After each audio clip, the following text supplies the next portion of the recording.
नमस्कार मैत्रिणींनो, मी क्रांती आहे. तुम्हाला आज मी पौष्टिक पोळी बनवायचं सांगणार आहे. छान अशी ही पौष्टिक पोळी येणार आहे आपली. तर आपण शेंगदाणे, तिळी, थोडे काजू, कवडे बदाम असं घेतलेलं आहे आणि 1-2 वेलदोडे घेतलेले आहे आणि गूळ पावडर.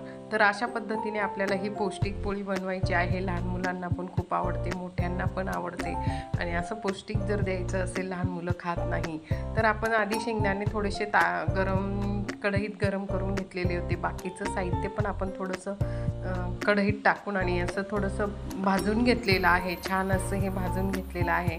त्याच्यानंतर इथे सगळ्यात आधी वेलदोडे टाकले. नंतर आपण ते भाजून गार केल्यानंतर त्याच्यात मिक्सरमध्ये बारीक पूड तयार करायची आहे आपली आणि गूळ पावडर टाकलेली आहे आपले. तुमच्याकडे गूळ पावडर नसेल तर अख्खा गूळ जरी टाकला तरी चालेल, पण ही गूळ पावडर थोडी गोड कमी असते, त्याच्यामुळे ही गूळ पावडर टाकलेली आहे. तर एका बाजूला आपण इथे पीठ घेतलेलं आहे.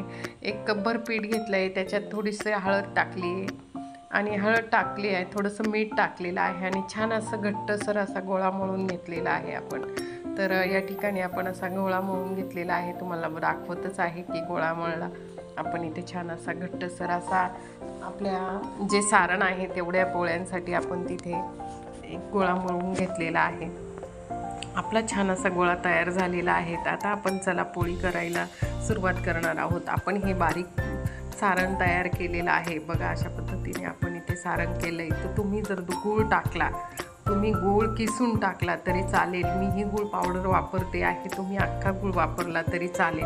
आणि बऱ्याचदा मुलांना काही असं पौष्टिक खात नाही आणि पोळी खात नाही नुसती, तर अशा प्रकारे पौष्टिक पोळी दिली आणि थोडीशी तेल म्हणा, तूप लावून जर छान दिली तर छान अशी ही पौष्टिक पोळी आज तुम्हाला मी दाखवत आहे. अगदी छान आहे, अगदी सोप्या पद्धतीची आहे आणि जरूर माझ्या अशा पद्धतीची पौष्टिक पोळी तयार करून बघा. मुलांना खूप छान आहे आणि आपल्या घरच्या साहित्यात आपण ही पौष्टिक पोळी असं सारण आपण ह्या पोळीमध्ये असं भरून घेतलेलं आहे आणि छान अशी ही आपण एका बाजूने आपण जसा मोदक भरतो तशा पद्धतीने आपण इथे या पोळीमध्ये असं सारण भरून घेतलेलं आहे. बघा, अशा पद्धतीने आपण इथे सारण भरून घेतलेलं आहे. असं पॅक करून एका हाताने असे छान अशी एक लोई बनवलेली आहे आणि छान ती पिठामध्ये आपण आता आणि छोटीशी छान अशी लाटून घेणार आहोत. बघा, अशा पद्धतीने आपण इथे छान अशी ही छोटीशी पोळी लाटून घेणार आहोत. तुम्हाला माझा व्हिडिओ जर आवडला असेल तर जरूर माझ्या चॅनलला सबस्क्राईब करा, लाईक करा, तुमच्या मित्रमैत्रिणींना शेअर करा. खूप सुंदर अशी ही पौष्टिक पोळी येणार आहे, खूप छान अशी. आणि तुम्ही तेल, तूप याच्याने अशी छान अशी खमंग भाजून घ्या आणि त्याच्यावर तुम्हाला तूप लागलं तर तूप टाका. लहान मुलांना तूप आवडतं, तूप पण खात नाही, तर परत आपण दुसरी पोळी भरून दाखवत आहे. मी परत सारण कसं भरायचं ते दाखवत आहे. अशी छान अशी ही आपली स्वादिष्ट पौष्टिक पोळी झालेली आहे.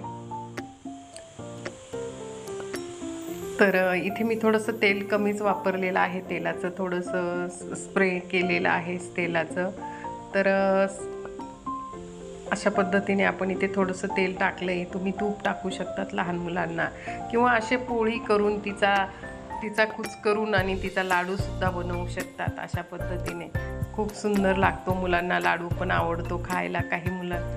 तर अशा पद्धतीने आपण ह्या मस्त अशा स्वादिष्ट अशा पौष्टिक पोळी तुम्हाला आज दाखवली. माझी रेसिपी कशी वाटली तर जरूर मला कमेंट्समध्ये एक कमेंट्स करा. छान अशी बघा, किती सुंदर असं सारण भरलेलं आहे. अगदी छान पूर्ण काठापर्यंत सारण भरलं आहे आणि दोन मस्त अशी अगदी छान झालेली आहे. बघा, खूप गरम होती मी जेव्हा उलगडत होती, त्याच्यामुळे मला गरम लागत होती. बघा, किती सुंदर असं छान सारण भरलेलं आहे आणि पौष्टिक पोळी तयार झालेली आहे.